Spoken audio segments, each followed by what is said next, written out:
1절부터 32절까지 말씀으로 그 악과죄를 용서하리라, 그 악과죄를 용서하리라, 이런 제목으로 말씀의 은혜를 나누고자 합니다.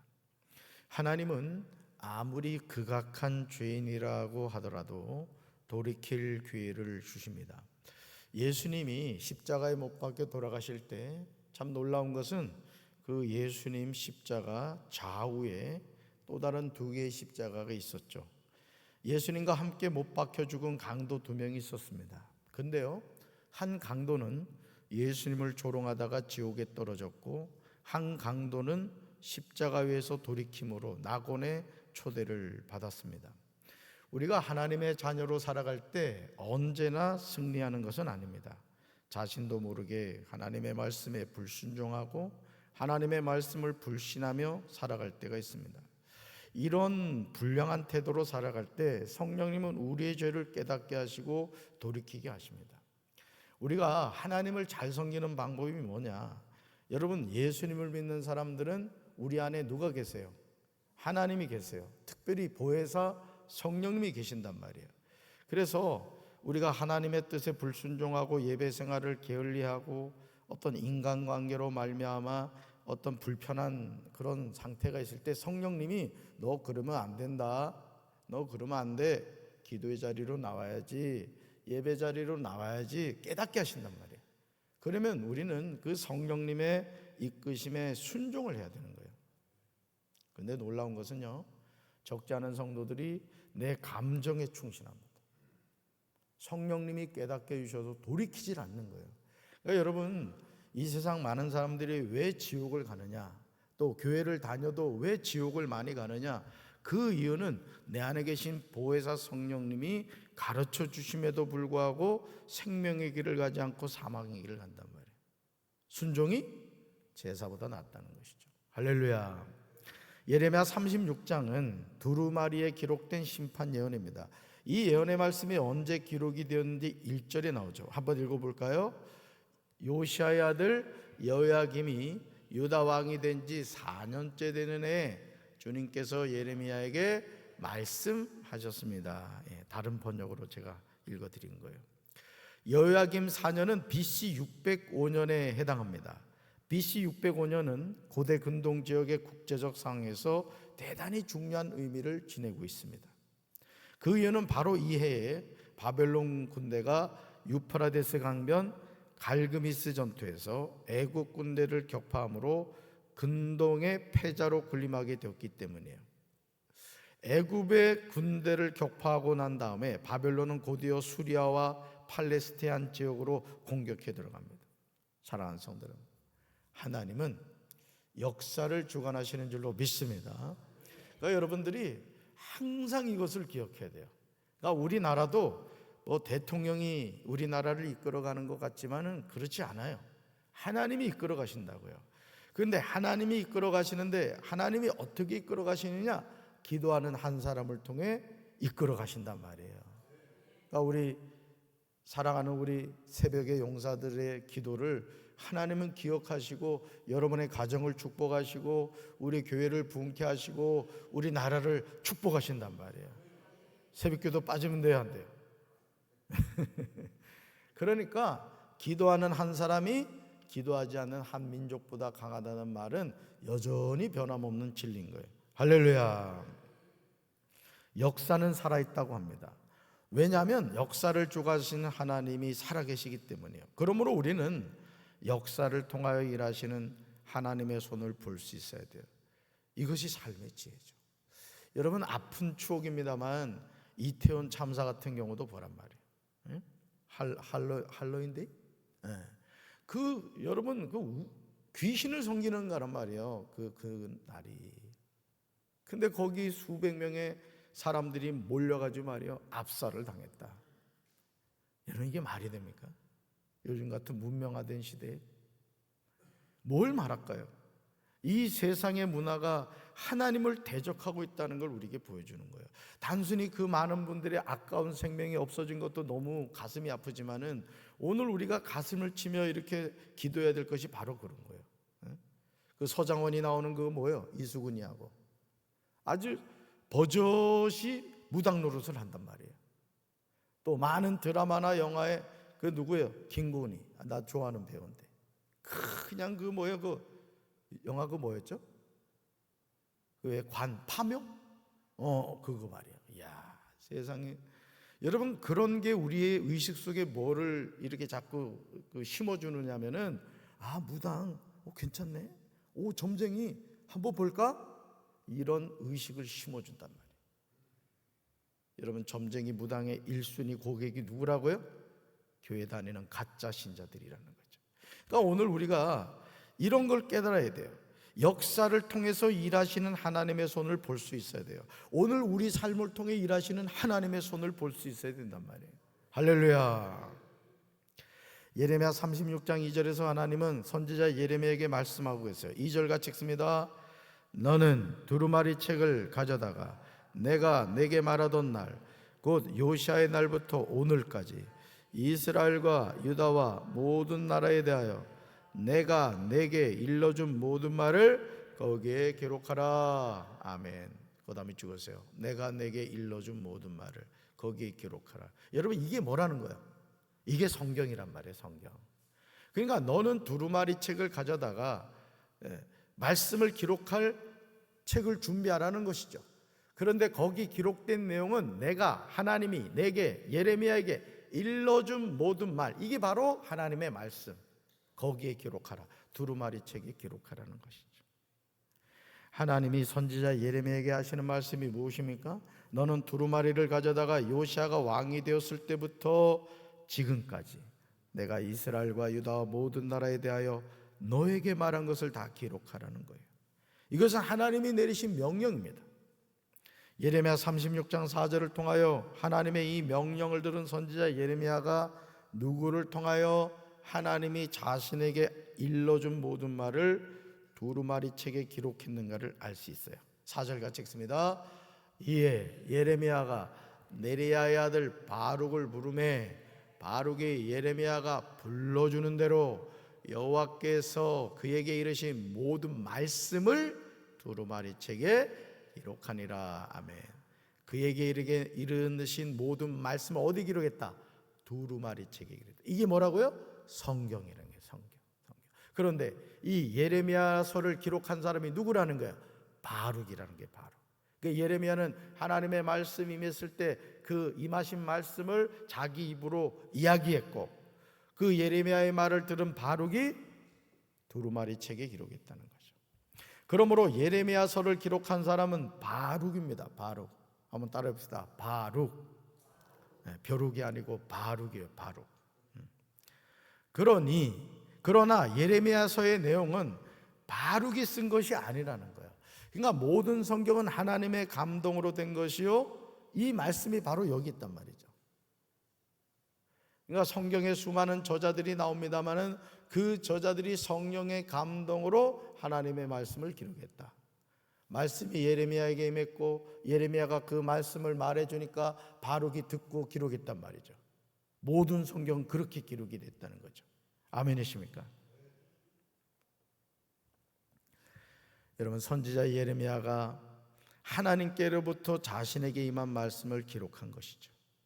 바룩은 예레미야 입에 하나님이 주신 말씀을 기록하는 일을 한 겁니다. 내가 내게 일러준 모든 말을 거기에 기록하라. 즉 두루마리 책에 기록하는 겁니다. 여기서 인칭대명사를 여러분 잘 분별해야 되는데, 내가 즉 하나님이, 내게 즉 예레미야에게 일러준 모든 말을 두루마리 책에 기록하라 명령하십니다. 그러므로 성경의 원저자는 누구라는 거예요? 살아계신 하나님이시다. 따라서 성경의 원저자는 살아계신 하나님이십니다. 아멘. 그래서 하나님의 말씀은 권위가 있는 거예요. 하나님의 말씀. 왜? 누가 주신 말씀이니까? 하나님이 주신 말씀이니까. 아멘이십니까? 예레미야는 입의 역할을 했고 바룩은 손의 역할을 한 거예요. 그래서 하나님의 말씀이 어디 기록되어 있어요? 두루마리 책에 기록이 된 것이죠. 그렇다면 예레미야에게 임한 하나님의 말씀을 통하여 하나님이 이스라엘과 유다와 모든 나라에 대하여 바라시는 것이 무엇일까? 성경을 통해 하나님이 우리에게 말씀하신단 말이에요. 그러면 그 성경을 통해 하나님은 우리에게 뭘 원하시는 것일까 이거죠. 예레미야 36장 3절에 하나님의 소원이 무엇인지 구체적으로 나와요. 우리 3절 같이 읽습니다. 유다 가문이 내가 그들에게 내리려 한 모든 재난을 듣고 각기 악한 길에서 돌이키리니 그리하면 내가 그 악과 죄를 용서하리라 하시니라. 아멘. 그 다음에 찍으세요. 듣고 그 다음에 돌이키리니 내가 그 악과 죄를 용서하리라. 이게 하나님의 마음을 우리에게 보여주시는 거예요. 말씀을 듣고 각기 악한 길에서 돌이키라는 거예요. 왜? 하나님이 원하시는 거. 그리하면 내가 그 악과 죄를 용서하리라. 그러니까 오늘도 마찬가지입니다. 여러분, 많은 사람이 지옥을 간단 말이에요. 제가 올 때 10명 가운데 9명은 지옥을 간다고. 안 믿는 사람이 더 많잖아요 지금. 그러면 그 사람들이 왜 지옥을 가느냐? 오늘 하나님께서 말씀하시는 이 3절, 내가 그 악과 죄를 용서하리라는 그 생명의 길을 우리에게 주셨잖아요. 누구예요? 예수 그리스도란 말이에요. 예수 그리스도. 영접하는 자고 그 이름을 믿는 자들에게 하나님의 자녀가 된 권세를 주셨다고요. 이 생명의 길을 주셨음에도 불구하고 그 예수님을 믿지 않는 거예요. 여러분, 이 세상에서 제일 극악한 죄가 뭐라 그랬어요? 남 죽이고 남 고통 주는 것도 나쁜 죄지만은 제일 용서받지 못하는 죄가 예수님을 믿지 않는 거예요. 왜? 모든 죄를 용서해 주시는 분이 누구예요? 예수님이란 말이에요. 그래서 지옥 가면은요 이런 소리가 많이 들린다잖아요. 믿을 걸 믿을 걸. 우리 잘 믿읍시다. 예수님 똑바로 믿어야 돼요. 사랑하는 성도 여러분, 죄인을 향한 하나님의 소원은 다른 것이 아니죠. 선지자를 통하여 선포되는 심판의 메시지를 듣고 각기 악한 길에서 돌이키면 그리하면 내가 그 악과 죄를 용서하겠다고 하십니다. 우리는 하나님의 말씀을 들어야 될 줄로 믿습니다. 잘 들어야 돼요. 그러나 안타깝게도 선지자 예레미야가 자신에게 임한 여호와의 말씀을 백성에게 전했을 때 그 말씀을 듣는 것이 아니라 오히려 그를 핍박하고 붙잡았어요. 결국 예레미야는 여호와의 집에 들어갈 수 없었어요. 얼마나 안타까운 모습입니까? 우리가 신앙생활을 할 때요 결코 내가 듣기 좋은 말씀만 들어서는 안 돼요. 여러분이 병원에 놀러 가는 사람이 누가 있습니까? 여러분, 병원에 가서 우리가 위로받을 때가 있죠. 물론 제일 좋은 것은 아유 건강하시네요. 예를 들어 내가 나이가 70인데 오우 피를 검사해 봤더니까 이 피가 지금 20대 피라고 이래 막 그냥 막 그때부터 막 힘이 막 그냥 불끈불끈 솟는다고. 그렇죠? 그런데 또 한 가지 복음이 있습니다. 이 역설적인 복음인데 오우 암에 걸리셨어요. 이거 막 청천벽력이지. 그런데 복음이 선포되는 거예요. 걱정하지 마십시오. 이거는 고칠 수 있는 암입니다. 암 안 걸렸을 때보다 더 기뻐하는 거야. 그렇다니까요. 사람이 제일 좋은 거는 건강하십니다 이거고요. 그죠? 그 다음엔 사형 선고를 받는 거야.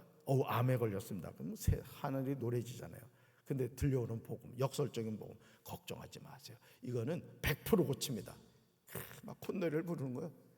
암 안 걸렸을 때는 그냥 콧노래도 안 부르고 맨날 툴툴거렸는데 오늘 하나님이 우리에게 말씀하신 게 뭐예요?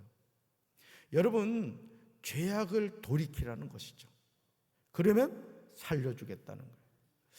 여러분, 나의 죄를 통렬히 책망하고 죄악된 길에서 즉시 돌이키라는 날카로운 메스와 같은 말씀에 귀를 기울여야 될 줄로 믿습니다. 여러분, 오늘 우리가 이 귀를 기울여야 되는 거예요. 하나님이 나에게 뭐라고 말씀하시는가? 오늘 이 하루를 내가 왜 살아가는가? 귀를 기울여야 돼요. 이것이 우리가 지옥에 가지 않고 천국 가는 길입니다. 오늘 우리가 이 천국 지옥의 문제를 심각하게 생각해야 됩니다. 예수님은요 분명히 말씀하셨어요. 주여 주는 자는마다 다 천국 가는 게 아니라 아버지의 뜻대로 행하는 자라 천국 간다. 아멘이십니까? 그러니까 여러분들이 참 우리 새벽기도 용사들 제 볼 때마다 너무너무 제가 힘이 되고 말이죠. 난 100명의 새벽기도 용사들이 세워질 줄로 믿습니다. 그런데 더 여러분들을 제가 축복해 주고 싶은 것은 뭐냐면 정말 똑바로 예수님을 믿어야 된다. 아멘이십니까? 여러분들이 우리 교회의 영적인 발전소란 말이에요. 발전소. 아멘이십니까? 예레미야는 자신이 붙잡혀서 여호와의 집에 들어갈 수 없었기 때문에 바룩에게 이렇게 말하죠. 같이 읽습니다. 너는 들어가서 내가 말한 대로 두루마리에 기록한 여호와의 말씀을 전하라. 아멘. 그죠? 그러니까 예레미야가 말한 것이 곧 누구 말씀이다? 여호와의 말씀이다. 그런데 바룩이 여호와의 집에서 말씀을 전할 때가 금식일입니다. 여호와의 성전에 있는 백성에게 낭독하고 유다 모든 성읍에서 온 자들의 귀에도 낭독하라 하십니다. 7절 보시죠. 7절 보시면 하나님이 예레미야에게 이렇게 하라고 하신 이유가 나와요. 하나님이 주신 기회예요. 그러니까 하나님이 선지자를 통하여 주의 종을 통하여 말씀을 선포하라고 하실 때는 그 이유가 있단 말이에요. 이유가. 예를 들어 축구 선수가요, 감독에게 인정받는 게 뭐냐, 이 박지성이가 특별히 그랬다고 그래요. 퍼거슨 감독이 칭찬해 준 게 뭐냐면 이 박지성 선수는 이 어떤 전략 전술을 얘기하면요, 그 이해가 빨랐대요. 이해가. 그래서 퍼거슨 감독이 박지성을 엄청 아꼈죠. 근데 그 챔피언스 리그인가 그때 그 바르셀로나 하고 할 때 그 박지성을 빼버리죠. 나중에 퍼거슨이 후회합니다. 그때 박지성이를 메시 전담으로 붙였으면 우리가 이겼을 거라는 거죠. 그러니까 이 유럽 사람들이 말이죠, 은근히 동양인들에 대해서 인종차별합니다. 나쁜 놈들입니다. 진짜 우리끼리 얘기지만 뭐 지들이 잘난 게 있다고 말이죠. 사실은요, 이 유럽이 발달한 이유는 뭔지 아세요?